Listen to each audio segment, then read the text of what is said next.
الحمدللہ رب العالمین والصلاة والسلام علی سید الانبیاء والمرسلین اما بعد اعوذ باللہ من الشیطان الرجیم بسم اللہ الرحمن الرحیم ان اللہ لا يستحیی ان يضرب مثلا ما بعودة فما فوقها فأما الذين آمنوا فيعلمون أنه الحق فأما الذين آمنوا فيعلمون أنه الحق من ربهم وأما الذين كفروا فيقولون ماذا أراد الله بهذا مثلا يضل به كثيرا ويهدي به كثيرا وما يضل به إلا الفاسقين اللهم صل على محمد وعلى آل محمد وبارك وسلم رب اشرح لي صدري ويسر لي أمري واحلل عقدۃ من لسانی یفقہوا قولی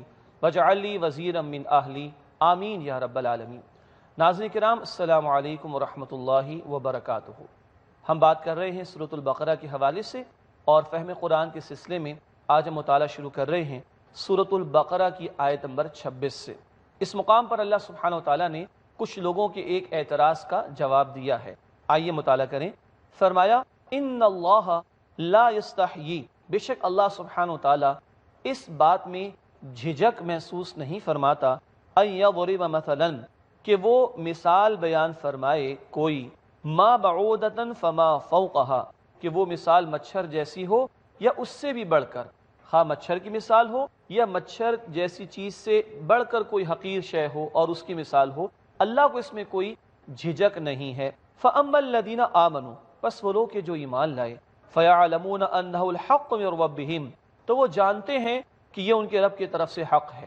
مثال اللہ تعالیٰ قرآن میں بیان فرماتے ہیں، بتایا جا رہا ہے کہ ایمان والوں کے لیے تو وہ حق کے حوالے سے مزید ماننے کا ذریعہ بن جاتی ہے۔ فرمایا جو ایمان لائے وہ تو جانتے کہ ان کے رب کی طرف سے حق ہے۔ وَأَمَّا الَّذِينَ كَفَرُوا، اور جن لوگوں نے کفر کیا، فَيَقُولُونَ، تو وہ پوچھتے ہیں، مَاذَا أَرَادَ اللَّهُ بِهَذَا مَثَلًا، اللہ نے اس مثال کے ذریعے کیا ارادہ فرمایا؟ اللہ کا تبصرہ، یضل بہ کثیرا، اللہ اس مثال کے ذریعے بہت سے لوگوں کو گمراہ فرماتا ہے، ویہدی بہ کثیرا، اور اس کے ذریعے بہت سے لوگوں کو ہدایت دیتا ہے۔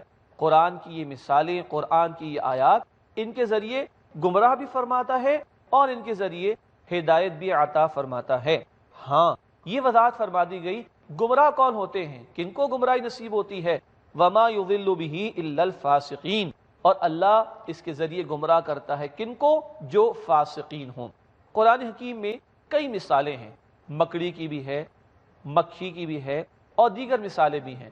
کچھ لوگوں نے اعتراض کیا کہ اتنا عظیم کلام اگر ہے تو اس میں اس طرح کی مثالیں کیوں دی گئیں؟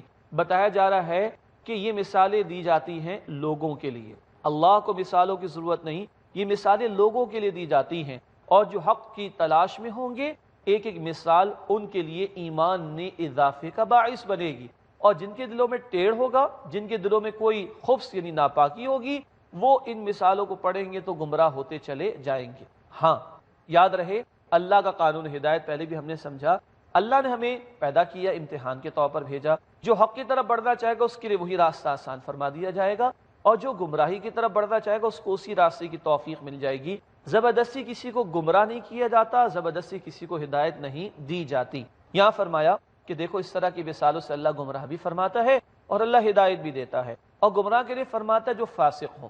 بعض لوگ یہ کہتے ہیں کہ قرآن حکیم کو ترجمے سے نہیں پڑھنا چاہیے، گمراہ ہو جائیں گے۔ نہیں، جو طلب اور تڑپ کے ساتھ پڑھے گا انشاءاللہ اسے ہدایت ملے گی۔ ہاں جن کے دلوں میں ٹیڑھ ہوگا وہ جتنا قرآن سنیں گے اتنا ان کے ٹیڑھ میں، گمراہی میں اضافہ ہوگا۔ اصل بات ہے کہ ہم کس نیت ارادے کے ساتھ مطالعہ کرتے ہیں، طلب تڑپ سچی رکھیں گے، ہدایت کی دعا اللہ سے مانگتے رہیں گے، انشاءاللہ اللہ ہمیں ہدایت عطا فرمائے گا۔ مزید یہ بھی بتایا کہ یہ فاسق کون ہے، گمراہ جنہیں اللہ فرماتا ہے وہ فاسق ہیں۔ یہ فاسق لوگ کون ہیں؟ تبھی پتہ چلے گا ان کی صفات کو پڑھ کر کہ کن باتوں سے ہمیں بچنا ہے تاکہ ہم گمراہی سے بچ جائیں۔ فرمایا الذین ینقضون عہد اللہ من بعد میثاقہ، وہ کہ جو اللہ کے عہد کو توڑتے ہیں اس سے پختہ اقرار کر لینے کے بعد، وَيَقْطَعُونَ مَا أَمَرَ اللَّهُ بِهِ أَن يُوصَلَ، اور اسے کاٹتے ہیں جسے اللہ نے حکم دیا ہے کہ جوڑے رکھیں، وَيُفْسِدُونَ فِي الْأَرْضِ، اور وہ زمین میں فساد مچاتے ہیں، أُولَئِكَ هُمُ الْخَاسِرُونَ، یہی لوگ خسارہ اٹھانے والے ہیں۔ بتایا گیا جو اللہ سے کیے گئے عہد کو توڑیں، نمبر 2 جو اسے کاٹیں جسے جوڑے رکھنے کا اللہ نے حکم دیا، اور نمبر 3 جو فساد مچائیں، یہ خسارے والے بھی ہیں، یہی فاسق ہیں جن کو گمراہی ملے گی۔ اللہ سے کیا گیا عہد وہ ہم پڑھیں گے انشاءاللہ سورۃ الاعراف آیت 172 میں۔ اللہ نے سارے انسانوں کی روحوں کو پیدا کیا اور اللہ نے عہد لیا الست بربکم، کیا میں تمہارا رب نہیں؟ قالوا بلا، ہم سب نے کہا تھا اے اللہ یقیناً تو ہمارا رب ہے۔ انشاءاللہ سورۃ الاعراف آیت 172 میں اس کا بیان آئے گا۔ تو جو اللہ کے رب ہونے کا انکار کر بیٹھیں، اللہ کے رب ہونے کی بنیاد پر اس کا جو عبادت کا مطالبہ اسے پورا نہ کرے، اس عہد کو توڑیں، یہ ہیں جو فاسق ہیں جن کو گمراہی ملتی ہے۔ اور جو اس کو کاٹتے ہیں جسے اللہ نے جوڑے رکھنے کا حکم دیا، یعنی رشتہ داروں کے ساتھ صلہ رحمی کرنا اور رشتہ داروں کے حقوق ادا کرنا، اس کا حکم دیا گیا۔ مثلا سورۃ النساء کی پہلی آیت ہے، فرمایا کہ واتقوا اللہ الذی تساءلون بہ والارحام، اس اللہ کا تقوی اختیار کرو جس کا نام لے کر سوال کرتے ہو، حقوق مانگتے ہو، والارحام، اور رحمی رشتوں کا خیال رکھو۔ یہ رحمی رشتے کنشپ بلڈ ریلیشنز، ان رشتوں کے حقوق کو ادا کرنے اور ان رشتوں کو برقرار رکھنے کا حکم اللہ نے دیا۔ مگر جو ان کو کاٹتے ہیں، ان رشتوں کو توڑتے ہیں، گویا بندوں کے حقوق پامال کرتے ہیں، یہ فاسق ہیں، ان کو گمراہی ملے گی۔ تو گویا جو اللہ کے حقوق پامال کرتے ہیں، جو بندوں کے حقوق پامال کرتے ہیں، یہ فاسق ہیں، یہ خسارہ اٹھائیں گے اور اللہ کی ہدایت سے محروم رہیں گے۔ اللہ ہمیں گمراہی سے محفوظ رکھے۔ فرمایا اس کے بعد اگلی آیت، آیت نمبر 28 میں بہت گہری باتیں ہیں۔ فرمایا کیف تکفرون باللہ، تم کیسے اللہ کا انکار کرتے ہو، وکنتم امواتا، جبکہ تم مردہ تھے، فاحیاکم، بس اللہ سبحانہ وتعالی نے تمہیں زندگی عطا فرمائی، ثم یمیتکم، پھر وہ تمہیں موت دے گا، ثم یحییکم، پھر وہ تمہیں دوبارہ زندگی دے گا، ثم الیہ ترجعون، پھر تم اللہ سبحانہ وتعالی کی طرف لوٹائے جاؤ گے۔ آخرت کی زندگی ہمیشہ ہمیشہ کے لیے ہے۔ اس طویل زندگی کا ایک چھوٹا سا اسپین ہے جس کو گزارنے کے لیے زمین پر ہمیں بھیجا گیا۔ ہاں ہے بہت چھوٹا لیکن ہے بڑا قیمتی۔ کیوں؟ آگے کی ہمیشہ کی زندگی میں اگر جنت چاہیے، اللہ کی نعمتیں چاہیے ہیں، اس ہمیشہ کی زندگی کے لیے عمل کرنے کا موقع اس زمین کی اس مختصر سی زندگی میں ہے۔ اللہ ہمیں زندگی کو قیمتی بنا کر آخرت کی تیاری کرنے کی توفیق عطا فرمائے۔ اس کے بعد فرمایا هو الذی خلق لکم ما فی الارض جمیعا، وہ اللہ ہے جس نے تمہارے لیے پیدا کیا وہ سب کچھ جو زمین میں ہے۔ زمین ہمارے لیے سجائی گئی، زمین پر ہمیں اللہ نے اپنی نمائندگی اور عبادت کے لیے بھیجا۔ زمین ہمارے لیے پیدا کی گئی اور ہمیں اللہ نے اپنی عبادت کے لیے پیدا کیا، جیسے کہ قرآن بتاتا ہے سورۃ الذاریات آیت نمبر 56 میں، وما خلقت الجن والانس الا لیعبدون، اللہ نے فرمایا میں نے تمام انسانوں اور جنات کو صرف اپنی عبادت کے لیے پیدا کیا۔ یہاں بتایا گیا سورۃ البقرہ آیت نمبر 29 میں، هو الذی خلق لکم ما فی الارض جمیعا، وہ اللہ ہے جس نے تمہارے لیے پیدا کیا وہ سب کچھ جو زمین میں ہے۔ ثم استوى الی السماء، پھر اللہ متوجہ ہوا آسمان کی طرف، فسواہن سبع سماوات، پھر ٹھیک ان کو بنا دیے 7 آسمان۔ یہ 7 آسمانوں کی اصل حقیقت کیا ہے؟ یہ اللہ کے علم میں ہے۔ تو یہ 7 آسمانوں کی اصل حقیقت اللہ ہی کے علم میں ہے۔ فرمایا فسواہن سبع سماوات، ان کو ٹھیک 7 آسمان بنایا، وَهُوَ بِكُلِّ شَيْءٍ عَلِيمٌ، اور وہ اللہ ہر شے کا علم رکھنے والا ہے۔ اس کے بعد چوتھے رکوع کا آغاز ہوتا ہے سورۃ البقرہ کے، جہاں آدم علیہ السلام کے واقعے کا بیان ہے۔ آدم علیہ السلام کی تخلیق اور ان کو خلیفہ بنا کر زمین پر بھیجا جانا، شیطان کا ان کو ورغلانا، یہ تفصیلی واقعہ 7 مرتبہ قرآن میں آتا ہے۔ ہم پڑھ رہے ہیں سورۃ البقرہ جو کہ مدنی سورت ہے، 6 مرتبہ یہ واقعہ سورۃ البقرہ کے علاوہ آ چکا ہے، مکی صورتوں میں آ چکا ہے۔ اس لیے کہہ رہا ہوں کہ سورۃ البقرہ مدنی ہے، بعد میں آئی، بقیہ صورتیں پہلے نازل ہوئیں، وہ ہم پڑھیں گے قرآن کی ترتیب میں آگے چل کر انشاءاللہ تعالی۔ تاہم اس وقت یہ سورۃ البقرہ میں آ رہا ہے، قرآن کی اس وقت کی ترتیب کے مطابق یہ پہلی مرتبہ ہے، اور نزول کی جو ترتیب تھی، جس ترتیب سے قرآن نبی صلی اللہ علیہ وسلم پر نازل ہوا، اس میں 6 مرتبہ مکی صورتوں میں آ چکا، اور اس مقام پر اس ترتیب کے اعتبار سے آخری مرتبہ ہے۔ فرمایا وَإِذْ قَالَ رَبُّكَ لِلْمَلَائِكَةِ، اور یاد کرو جب آپ کے رب نے فرشتوں سے کہا انی جاعل فی الارض خلیفہ، کہ بے شک میں زمین میں ایک خلیفہ بنانے والا ہوں۔ فرشتوں نے عرض کی، قالوا، بولے، اتجعل فیہا من یفسد فیہا، اے اللہ کہ تو زمین میں ایک شخص کو خلیفہ بنائے گا جو زمین میں فساد مچائے گا، وَيَسْفِكُ الدِّمَاء، اور خون بہائے گا، وَنَحْنُ نُسَبِّحُ بِحَمْدِكَ وَنُقَدِّسُ لَكَ، اور ہم تو اے اللہ تیری تسبیح کرتے تیری حمد کے ساتھ اور تیری پاکیزگی بیان کرتے ہیں۔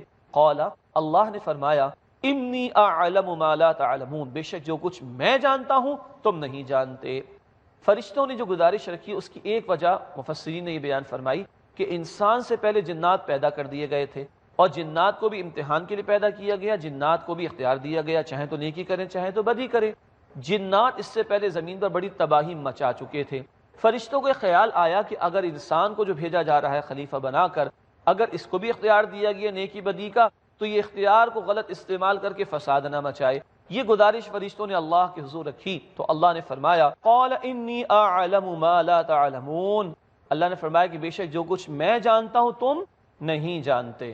یہ دو ٹوک انداز میں اللہ نے فرشتوں کا یہ جواب دیا۔ اللہ علی کل شیء قدیر بکل شیء علیم، ہر بات کا علم رکھنے والا ہے، اس کے ہر فیصلے میں یقیناً کوئی نہ کوئی حکمت ہوا کرتی ہے۔ ناظرین کرام، اب خلیفہ کون ہوتا ہے اور آدم علیہ السلام کو جو خلافت دی گئی اس کا مفہوم کیا ہے، اس بات کو ہم سمجھیں گے انشاءاللہ وقفے کے بعد۔ امید ہے آپ ہمارے ساتھ رہیں گے۔ السلام علیکم ورحمۃ اللہ وبرکاتہ۔ اقرأ كلام الله داوين۔ السلام علیکم ورحمۃ اللہ وبرکاتہ۔ ناظرین کرام، ایک مرتبہ پھر خوش آمدید پروگرام میں، اور ہم سورۃ البقرہ کی چوتھے رکوع کا مطالعہ کر رہے ہیں۔ آدم علیہ السلام کو پیدا کیے جانے اور خلیفہ بنائے جانے کا بیان چل رہا تھا۔ آئیے بات کو آگے بڑھائیں۔ اللہ تعالیٰ نے ارشاد فرمایا سورۃ البقرہ کی آیت نمبر 30 میں، وَإِذْ قَالَ رَبُّكَ لِلْمَلَائِكَةِ، اور یاد کرو جب آپ کے رب نے فرشتوں سے فرمایا، انی جاعل فی الارض خلیفہ، بے شک میں زمین میں ایک خلیفہ بنانے والا ہوں۔ فرشتوں نے عرض کی، قالوا، بولے، اتجعل فیہا من یفسد فیہا، اے اللہ کہ تو زمین میں ایک شخص کو خلیفہ بنائے گا جو زمین میں فساد مچائے گا، ویسفک الدماء، اور خون بہائے گا، وَنَحْنُ نُسَبِّحُ بِحَمْدِكَ وَنُقَدِّسُ لَكَ، اور ہم تو اے اللہ تیری تسبیح کرتے تیری حمد کے ساتھ اور تیری پاکیزگی بیان کرتے ہیں۔ قال، اللہ نے فرمایا، انی اعلم ما لا تعلمون، بے شک جو کچھ میں جانتا ہوں تم نہیں جانتے۔ فرشتوں نے جو گزارش رکھی اس کی ایک وجہ مفسرین نے یہ بیان فرمائی کہ انسان سے پہلے جنات پیدا کر دیے گئے تھے، اور جنات کو بھی امتحان کے لیے پیدا کیا گیا، جنات کو بھی اختیار دیا گیا، چاہیں تو نیکی کریں چاہیں تو بدی کریں۔ جنات اس سے پہلے زمین پر بڑی تباہی مچا چکے تھے۔ فرشتوں کو خیال آیا کہ اگر انسان کو جو بھیجا جا رہا ہے خلیفہ بنا کر، اگر اس کو بھی اختیار دیا گیا نیکی بدی کا، تو یہ اختیار کو غلط استعمال کر کے فساد نہ مچائے۔ یہ گزارش فرشتوں نے اللہ کے حضور رکھی تو اللہ نے فرمایا، قال انی اعلم ما لا تعلمون، اللہ نے فرمایا کہ بے شک جو کچھ میں جانتا ہوں تم نہیں جانتے۔ یہ دو ٹوک انداز میں اللہ نے فرشتوں کا یہ جواب دیا۔ اللہ علی کل شیء قدیر بکل شیء علیم، ہر بات کا علم رکھنے والا ہے، اس کے ہر فیصلے میں یقیناً کوئی نہ کوئی حکمت ہوا کرتی ہے۔ اب اللہ تعالیٰ نے ایک ڈیمونسٹریشن کرایا، فرشتوں کے سامنے ایک مظاہرہ کروایا کہ اگر آدم کو بھیج رہا ہوں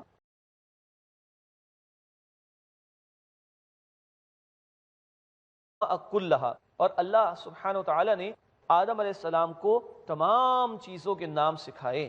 ثم عرضهم علی الملائکہ، پھر انہیں فرشتوں کے سامنے پیش کیا۔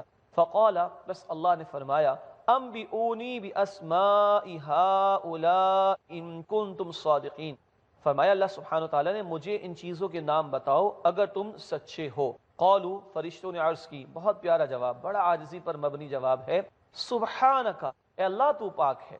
اللہ پاک ہے کیا مطلب؟ اللہ ہر عیب سے پاک ہے، ہر کمی سے پاک ہے، ہر زوال سے پاک ہے۔ سبحانک، اے اللہ تو پاک ہے۔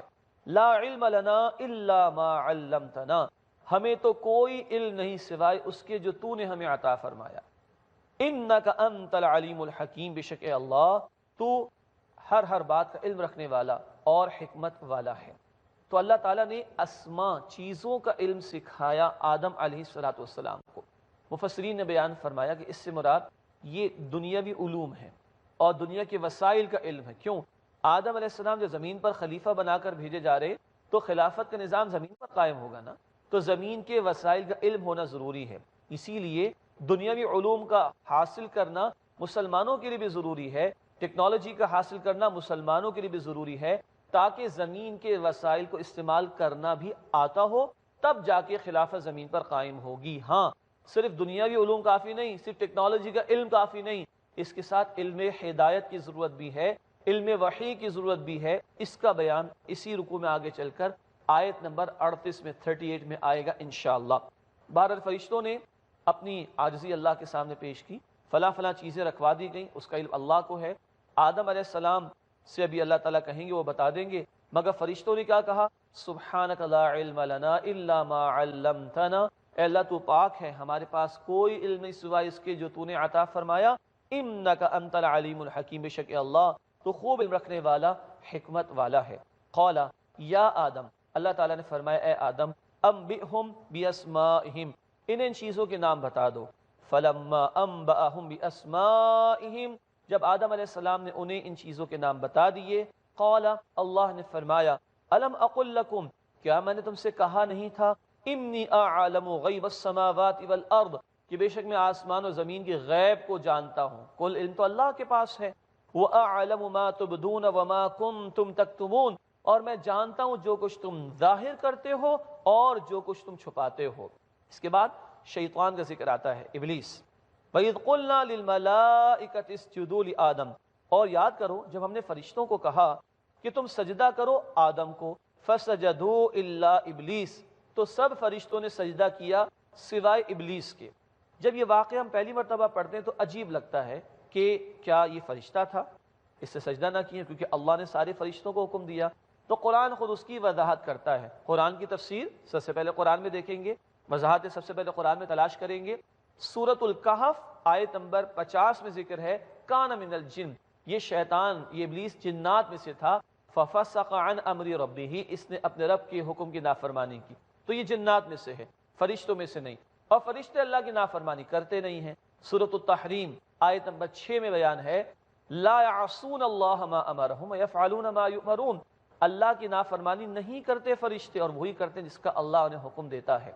بہرحال یہ اس کا نام عزازیل ہے، بڑا عبادت گزار تھا یہ شیطان پہلے، اور فرشتوں کی صفوں میں پہنچا ہوا تھا، کہیں تو حکم دیا گیا تو اس سے بھی مطالبہ تھا، مگر اس نے سجدہ نہیں کیا۔ فرمایا ابا، اس نے انکار کیا، واستکبر، اور اس نے بڑائی چاہی، اپنے آپ کو بڑا سمجھ بیٹھا آدم علیہ السلام اور انسان کے مقابلے میں، اور اس تکبر کا اظہار کیا اور اس نے سجدہ نہ کیا۔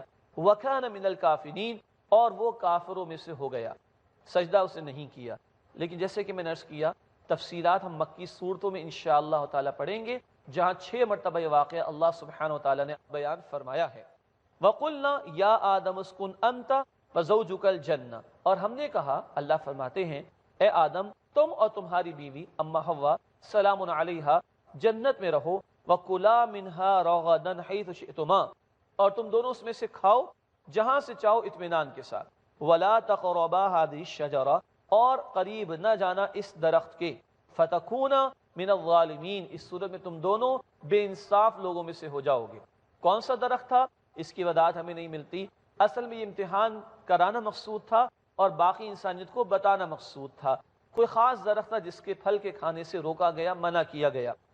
فَأَزَلَّهُمُ الشَّيْطَانُ عَنْهَا، پس شیطان نے ان دونوں کو اس سے پھسلانے کی کوشش کی، اللہ کی نافرمانی پر آمادہ کرنے کی کوشش کی۔ فَأَخْرَجَهُمَا مِمَّا كَانَ فِيهِ، پھر ان دونوں کو نکلوا دیا اس جگہ سے جہاں وہ دونوں تھے۔ وَقُلْنَا اهْبِطُوا بَعْضُكُمْ لِبَعْضٍ عَدُوٌّ، اور ہم نے کہا کہ تم اتر جاؤ یہاں سے، تم میں سے بعض کے دشمن ہوں گے۔ وہ پھل کھا لیا اور ایک نافرمانی ہو گئی۔ تفصیلات ہم سورۃ الاعراف اور دیگر سورتوں میں پڑھیں گے انشاءاللہ تعالی۔ اللہ تعالیٰ نے اب فرمایا کہ اب تم یہاں سے اتر جاؤ، تم میں سے بعض کے دشمن ہوں گے۔ شیطان انسان کا دشمن، سورۃ الاعراف میں تفصیل آئے گی انشاءاللہ، اور خود انسان بھی ایک دوسرے کے کبھی کبھی دشمن بن جایا کرتے ہیں، اللہ تعالیٰ اس سے ہمیں محفوظ رکھے۔ فرمایا وَلَكُمْ فِي الْأَرْضِ مُسْتَقَرٌّ وَمَتَاعٌ إِلَىٰ حِينٍ، اور تمہارے لیے زمین میں ٹھکانہ ہوگا اور ایک وقت تک کے لیے سامان زندگی ہوگا۔ ہمیشہ کے لیے زمین پر نہیں جا رہے ہو، وقتی طور پر امتحان کے لیے جا رہے ہو، پھر پلٹ کر واپس آؤ گے۔ یہی تو ہم پڑھتے ہیں کسی کے انتقال کے موقع پر، سورۃ البقرہ آیت نمبر 157 کی روشنی میں، اِنَّا لِلَّهِ وَإِنَّا إِلَيْهِ رَاجِعُونَ، یہی تو ہم پڑھتے ہیں کسی کے انتقال کے موقع پر۔ سورۃ البقرہ آیت نمبر 156 میں بھی الفاظ ہیں، اِنَّا لِلَّهِ وَإِنَّا إِلَيْهِ رَاجِعُونَ، بے شک ہم اللہ کے ہیں اور اللہ ہی کی طرف ہمیں لوٹ کر جانا ہوگا۔ تو یہ ایک ڈیمونسٹریشن کرایا گیا، کیوں کرایا گیا؟ اس کی ایک حکمت سمجھ میں آتی ہے کہ معلوم ہو جائے کہ شیطان انسانوں کا دشمن ہے، اور جیسے آدم و حوا کو اس نے جنت سے نکلوانے کی کوشش کی، اے لوگوں تم بھی چوکنے رہنا، اے آدم کی اولاد تم بھی چوکنے رہنا، شیطان تمہیں بھی اللہ سے اور اس کی رضا سے دور کرنا چاہے گا۔ یہ واقعہ اس حوالے سے بیان ہوتا ہے۔ ہمیں اسی تناظر میں سمجھنا چاہیے کہ اس سے رہنمائی حاصل کریں، نہ کہ اور دیگر بحثوں میں پڑھنے کی کوشش کریں۔ فرمایا فَتَلَقَّى آدَمُ مِن رَبِّهِ کَلِمَاتٍ، بس آدم علیہ السلام نے حاصل کر لیے، سیکھ لیے اپنے رب سے کچھ کلمات، فَتَابَ عَلَيْهِ، بس اللہ نے ان پر نظر کرم فرمائی، إِنَّهُ هُوَ التَّوَّابُ الرَّحِيمُ، بے شک وہ اللہ خوب توبہ قبول فرمانے والا، مسلسل رحم فرمانے والا ہے۔ کیا مطلب؟ اللہ تعالیٰ نے خود کلمات سکھا دی توبہ، سبحان اللہ۔ سورۃ الاعراف کی آیت نمبر 23 میں الفاظ ہیں، آدم علیہ السلام اور حوا سلام علیہا کی مشہور دعا، ربنا ظلمنا انفسنا وَإِن لَّمْ تَغْفِرْ لَنَا وَتَرْحَمْنَا لَنَكُونَنَّ مِنَ الْخَاسِرِينَ، اے ہمارے رب ہم دونوں نے اپنی جانوں پر ظلم کر لیا، اور اگر تو نے معاف نہ فرمایا اور اگر تو نے ہم پر رحم نہ فرمایا تو ہم تو بے انصاف لوگوں میں سے ہو جائیں گے۔ خطا ہو گئی تھی، بلکہ خطا کرائی گئی تھی، سمجھانا مقصود تھا کہ غلطی ہو جائے تو توبہ کر لینا، اور جب اعتراف کر لیا تو توبہ کے الفاظ بھی اللہ نے خود عطا فرما دیے، اور اللہ تعالیٰ خوب توبہ قبول فرمانے والا، مسلسل رحم فرمانے والا ہے۔ اللہ ہمیں بھی ہمارے گناہوں کا اعتراف کرنے کی توفیق دے اور سچی توبہ کرنے کی توفیق عطا فرمائے، آمین یا رب العالمین۔ وآخر دعوانا ان الحمد للہ رب العالمین، والسلام علیکم ورحمۃ اللہ وبرکاتہ۔ اقرأ أخيا ورتل القرآن، اصدح بصوتك اسمع الأكوان، اقرأ كلام الله داوي نفوسنا.